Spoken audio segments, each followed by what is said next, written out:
Bold statement. Narcissists don't manipulate because they're evil. They do it because your brain is wired to let them. Production note. Black background, large white text of the sentence. Quick cut to stylized nervous system graphic pulsing. Red lines tracing brain pathways. In this video, you'll discover 7 psychological tactics that manipulators use, usually before you even realize what's happening. Production note. Fast montage of shadowy figures whispering, animation of puppet strings, then a mind map labeled 7 tactics. And once you understand this, you'll never look at conversations the same way again. Production note. Visual flickers between 2 scenes, a friendly conversation, then a sinister shadow overlaying one character. Production note. Subtle bass drop, background music shifts to suspenseful. Screen transitions to animation of a chessboard.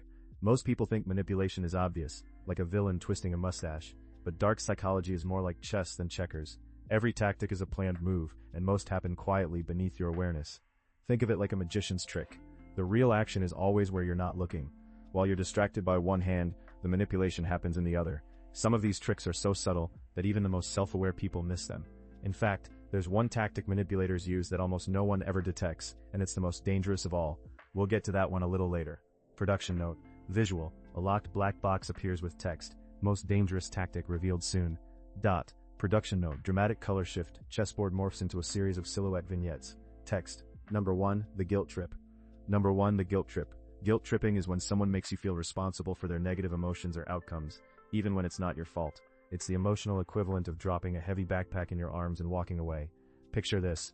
You tell a friend you can't help them move this weekend because you have an exam. They sigh heavily and say, "I guess I'll just do it myself.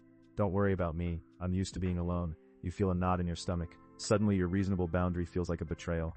They might even add, "If you really cared, you'd be here."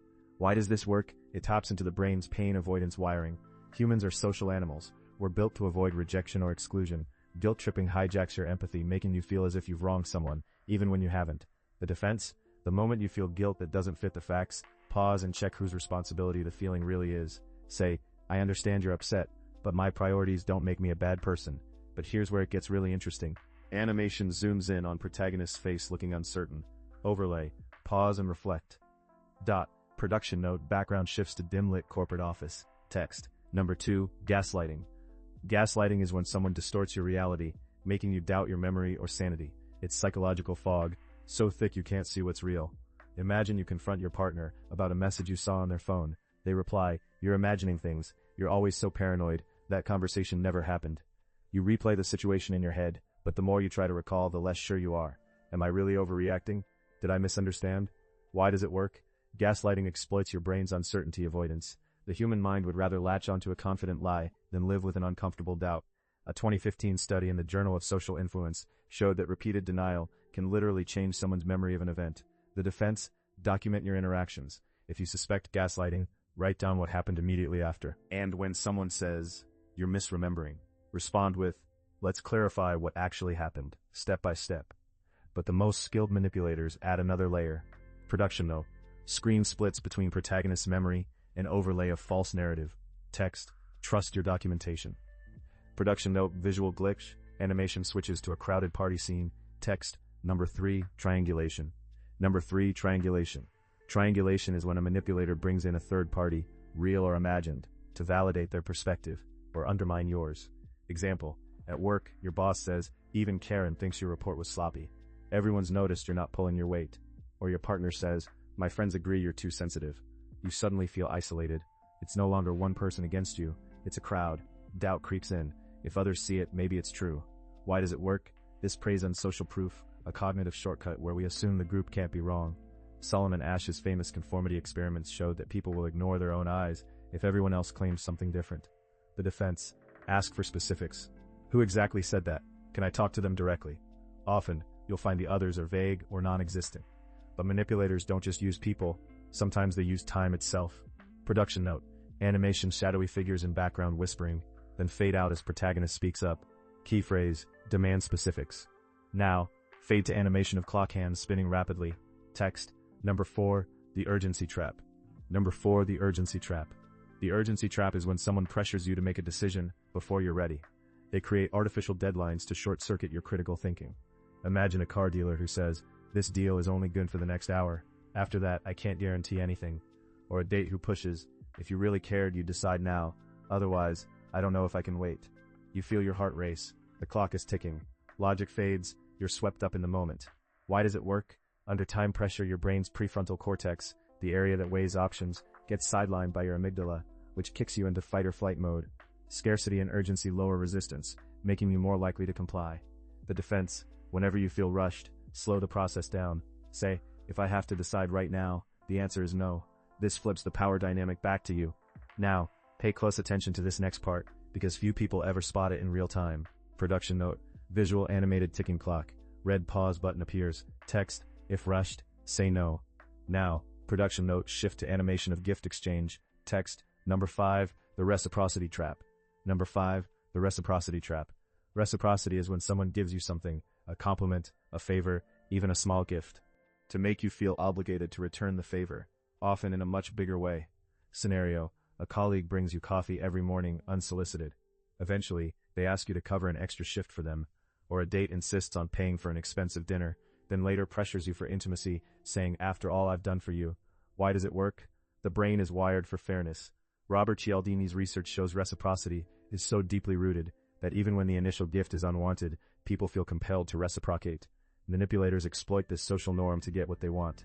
The defense: recognize when gifts are being used as leverage. Practice neutral gratitude. Say thank you, but don't feel guilty about declining a request you never agreed to. But there's one tactic that's even more invisible, and that's coming up. Production note: gift box animation morphs into a contract. Text: gratitude doesn't equal obligation. Now, fade to animation of a spotlight, single character on stage. Number 6, love bombing and devaluation. Love bombing is when a manipulator overwhelms you with praise, attention, and affection, until you're hooked. Then they suddenly withdraw it, leaving you desperate to regain their approval. Picture this: you meet someone new and in a week, they're texting constantly, giving gifts saying things like, "I've never felt this way before." Then, out of nowhere, coldness, silence. You're left wondering, what did I do wrong? Why does it work? The brain gets addicted to the dopamine spikes from positive reinforcement, just like a slot machine. When the rewards stop, you crave them more, and become easy to control. This is intermittent reinforcement, a principle well known from behavioral psychology. Think B.F. Skinner's pigeons. Defense: be wary of anyone moving too fast, too soon. If someone's affection escalates rapidly, set boundaries and slow things down. And this is exactly why the final tactic is so dangerous. Animation hearts and gifts raining down, replaced by a cold gray background. Key phrase: addiction to praise. Ominous music builds. Animation: the locked black box from before unlocks. Text: the most dangerous manipulation. Plausible deniability. Number 7, plausible deniability. This is when a manipulator crafts their actions and words so they always have an innocent explanation. They leave just enough ambiguity that if you confront them, they can say, "Oh, I didn't mean it that way," or "You're reading too much into it." Scenario: a coworker repeatedly makes subtle jokes at your expense in meetings. When you call them out, they laugh and say, "Can't you take a joke? Don't be so sensitive." Why is it so powerful? Because it triggers self-doubt without ever giving you concrete proof. Your brain wants closure, but the manipulator stays one step ahead, always with an escape route. Defense: when you notice patterns over time, document them. Bring up specific examples, not vague feelings. Say, "You've made similar comments in 3 meetings. It feels intentional." This shifts the burden of explanation back to them. Ominous music. Montage of previous tactics intercut, showing how they overlap. Animation: web of lines connecting all 7 tactics. Here's the big reveal. The most dangerous manipulation isn't a single trick. It's when manipulators use several tactics together, layering guilt, gaslighting, and plausible deniability until you question your own reality. Once you see the web, the patterns, you can start to disentangle yourself. The game only works if you don't know you're playing. Ominous music. Animation shield icon with animated barrier forming around character. Text: your defense toolkit. So here are 3 things you can do right now to protect yourself. 1. When you feel a strong, sudden emotion, guilt, urgency, isolation, pause before responding. Your first feeling is often the manipulator's goal. 2. Write down key conversations, not as evidence for others, but to keep your own reality clear. Even a note app works. 3. When someone pressures you, ask clarifying questions. Who else agrees with you? Can you explain what you mean by that? Or simply, why the rush? The more concrete you are, the less room there is for manipulation. Ominous music. Background fades to dark blue. Text: how well can you read people? Want to know how good you actually are at spotting these tactics in real life? Take the free behavior IQ quiz. The link's in the description. It takes about 5 minutes, and most people score below 50. You might be surprised by your own blind spots. Ominous music. Final animation. Character walking confidently through a crowd, shadows fall away. Remember, the more you understand about human behavior, the harder you are to manipulate. Stay aware, stay protected, and I'll see you in the next one.